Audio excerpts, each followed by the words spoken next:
नमस्कार, माझं नाव सिद्धी नितीन गवते. तर मी या शाळेमध्ये 3 मे 2022ला पहिलं पाऊल ठेवलं होतं, ते सुद्धा माझ्या शाळेमध्ये ॲडमिशन करण्यासाठी.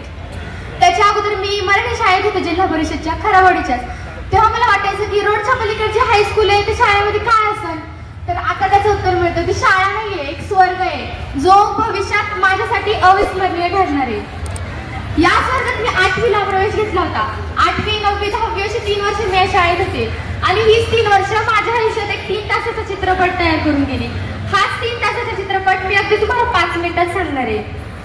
सुरुवातीला जेव्हा मी या शाळेत आले तेव्हा मला 4 आदर्श व्यक्तिमत्व लागली. एक म्हणजे आदरणीय सौ चेतना मॅडम आणि धाडगे मॅडम, काळे मॅडम आणि गाडेकर मॅडम. आयुष्याचं चित्र कसं रेखाटायचं मला हे कड मॅडमनी सांगितलं आणि त्या चित्रात रंग कसे भरायचे हे मला धाडगे मॅडमनी सांगितलं.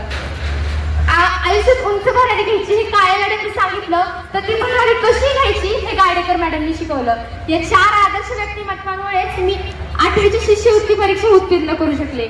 8वीला तर मी चांगल्या मार्कांनी पास झाले. पुढे 9वीला गेले. बालभारतीतून कुमार भारतीत प्रवेश घेतला आणि जगाच्या कोर्टात उभं असताना आपण जगाकडे कसं पाहायचं, कुठल्या दृष्टीने पाहायचं, कसं बोलायचं हे सांगणारे आणि पर्सनल लाईफ आणि प्रोफेशनल लाईफ यातला फरक सांगणारे आदरणीय श्री केदारी सर हे माझे 9वीला वर्ग शिक्षक होते.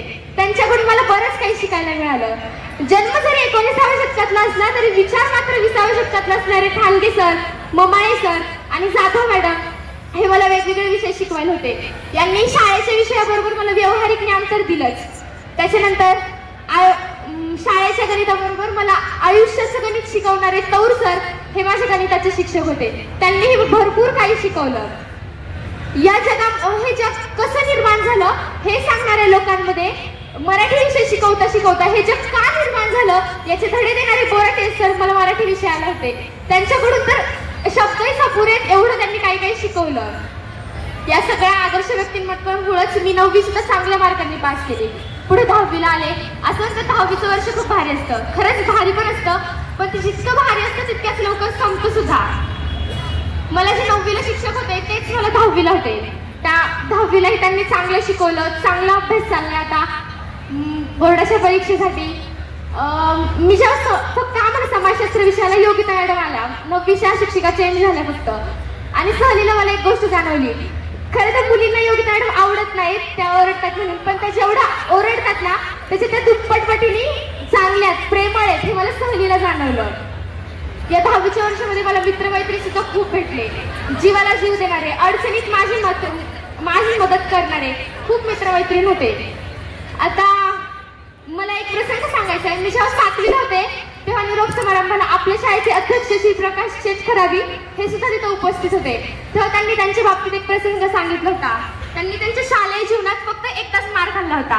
तो पण कधी, जेव्हा ते वर्गात बसले होते तेव्हा ते मध्यभागी बसले होते आणि बाजूला त्यांचे 2 मित्र बसले होते बेंचवर. तर त्यांच्या एका कडाच्या मित्राने एक कागदाचा बदक बनवला आणि असं तो मध्यभागी धरला आणि त्यांच्या शिक्षकांना वाटलं की तो प्रकाश खरावी यांनी बनवलाय. तेव्हा त्यांनी पहिल्यांदा मार खाल्ला होता आणि तोच त्यांच्या जीवनातला पहिला आणि शेवटचा मार होता. तसंच मी माझ्या शालेय जीवनात मार कधीच नाही खाल्ला. ती माझ्यासाठी एक गोष्ट आहे की जी अपूर्ण राहिली. मार कधीच नाही खाल्ला. मार अनुभव कसा, म्हणजे काय वाटतं मार खाल्ल्यावरती हे मला कधी जाणवलं नाही. पण ओरडा एकदाच खाल्लाय, तो पण कधी शाळेच्या शेवटच्या दिवशी. शेवटचा दिवस म्हणून आम्ही आमच्या कपड्यांवर नाव लिहिली, कपडे खूप घाण केले. योगिता मॅडम खूप ओरडल्या होत्या. तोच माझ्या आयुष्यातला पहिला आणि शेवटचा ओरडा होता. तो मला कायम लक्षात राहील.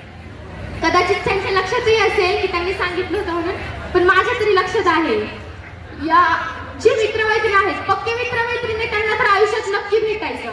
पण त्यांच्याशी घटना होईल का की ज्यांच्याशी फक्त हाय हॅलो व्हायचं वाटत, मला तर वाटतं की नाही. आता यातले बरेच जणांना तर मी आयुष्यात आता शेवटचं बघत असणार.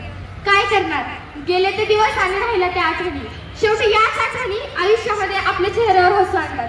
बाकी बोर्डाच्या मार्कशीट तर मार्क दाखवण्याच्याच कामी येतात. त्याच्यामुळे या आठवणींना खूप महत्त्व द्यायचं. आपण शेवटी काय करू शकतो, शाळेचा शेवटचा दिवस आहे, आपण थांबवू तर शकत नाही. जसं म्हणतात ना, एकदा वाचलेलं पुस्तक पुन्हा वाचलं तरी त्याच्यातली कथा बदलत नाही किंवा त्याचा शेवट बदलत नाही. तसंच शाळा जरी पुन्हा अनुभवता आली तरी शाळेचा शेवटचा दिवस आपल्याला काही थांबवता येणार नाही. शेवटी मी एवढंच म्हणेन, आज या सुन्या सुन्या मैफिलीत अंधार दाटल्यावानी वाटतोय. आज या सुन्या सुन्या मैफिलीत अंधार दाटल्या वाटतोय, भूतकाळातील जुन्या आठवणींना पाजर फुटल्यावानी वाटतोय. निरोप घेऊन पाऊल बाहेर टाकताना एका डोळ्याला आनंद आहे तर दुसऱ्या डोळ्याला अश्रू आहे. आजपर्यंत तुमच्या घरट्यातच होतो, आता मात्र घरट्यातून उडून जाणार आहे, आता मात्र घरट्यातून उडून जाणार आहे. SSC बोर्डासाठी सर्व विद्यार्थ्यांना हार्दिक शुभेच्छा. थँक्यू. आणि आम्ही जे 340 विद्यार्थी आहोत 100% निकाल लावण्याचा प्रयत्न करू.